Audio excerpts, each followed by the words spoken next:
Picture this. It's Tuesday. You slept through your first alarm, so now you're rushing. You didn't have time to pack lunch, so you tell yourself, I'll just grab something on campus.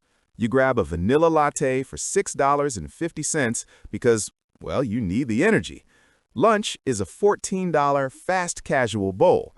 By 4 p.m., you're crashing, so you grab a snack from the vending machine. You haven't bought a single thing. No clothes, no gadgets, nothing tangible. But you just bled $25 in a single day simply because your routine wasn't optimized. You think you're just living the student life, but actually you are actively burning your future freedom. That sounds harsh, but, well, it's true. My name is Alex Carter, and I spend way too much time thinking about behavioral finance and the psychology of spending. If you're someone who feels like you're constantly broke despite working part-time or having a stipend, make sure to hit the subscribe button and give this video a thumbs up if this helps you out. Look, when you search for perfect student routine on YouTube, you get videos of people waking up at 5 a.m., journaling for an hour, and drinking green juice. That's great, but here's the thing. None of that matters if your financial routine is leaking money. Most students think being good with money requires a massive income. It doesn't.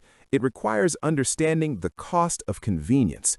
Let's look at the math, because this is where most people zone out, but you need to see this. Let's say your unoptimized routine costs you $15 a day in convenience spending.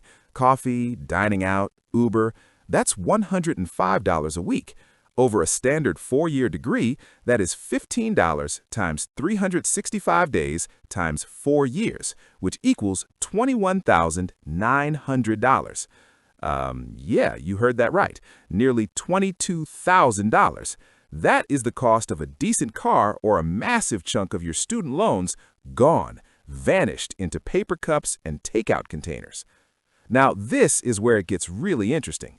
If you had taken that same $15 a day and invested it into a standard S&P 500 index fund with an average 8% return instead of eating it, by the time you hit 30, that college convenience money would have grown to over $54,000.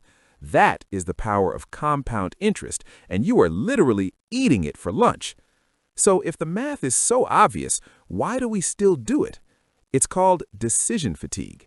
Think of your willpower like a battery on your phone. Every time you have to make a choice, what should I wear? Should I study now or later? Your battery drains. By 11 a.m., you're at 40%. When your brain is tired, it defaults to the path of least resistance. That path usually costs money. You aren't buying the $6 coffee because you love the taste of burnt beans.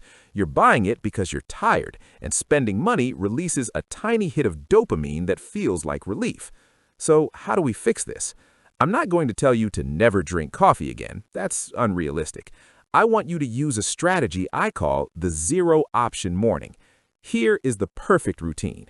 Number 1, the night before, or the setup.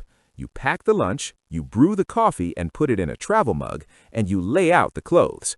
Number 2, the morning, or the execution. When you wake up, you have 0 decisions to make. You just grab and go. By removing the option to buy convenience, you protect your bank account from your own tired brain. Now, you might be thinking, Alex, come on, I deserve a treat. I'm studying hard. And look, I get it. Life is hard. But here's what most people don't realize. You aren't treating yourself, you're robbing your future self. A treat is something you plan for. A habit is something you do unconsciously. If you want the coffee, fine. Budget for it. Withdraw cash for it. Make it a conscious decision, not a default reaction to stress. The perfect routine isn't about waking up early.